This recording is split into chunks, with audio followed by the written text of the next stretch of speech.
All right, so let's go ahead and take a look at the 3-wire and the 4-wire cord and learn a little bit about them. So this is the 3-wire cord, and respectively, it goes with the 3-prong receptacle. That makes sense. We've got 3 and 3, it goes together. So let's go ahead and learn about it now.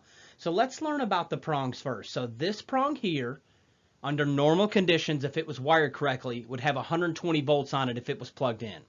This prong here would have 120 volts on it, and this prong here within itself would have 0 volts on the neutral. That would be the neutral standing without anything flowing or anything running. It should be standing at 0 volts if you were to take a measurement to it and another reference that was at a different potential.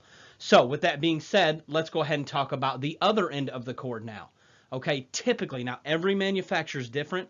Make sure you read your instructions. The 3-wire cords are not typically color-coded. You have to be very careful. So what I'm getting ready to talk about is typical, but your cord may not be like this. Just be very careful and look at your manufacturer's instructions. But typically, this one right here is a hot. This one right here is a hot. And typically, the center one is a neutral. But remember, every brand's different. Every manufacturer's different. Just be super careful with that, because if you hook it up wrong, it could blow up. Half of it could work, half of it cannot, or it could just not work at all. So just be very careful. I do want to give you guys a little tip. And remember, this is not for every brand, but commonly it is in the center, the neutral is, okay? And it's typically ribbed. It has little ribs on it to identify that it's the neutral. I wish they would just color code them, okay? It's super important. I don't know why they don't do it. It's a real safety issue, especially with, as you see on the 4-wire version, it's colored. So I don't know why they don't do it. Let's learn about the 4-wire version now. Now, typically, historically, this prong would be hot at 120 volts if it were plugged in. This prong is hot at 120 volts if it's plugged in.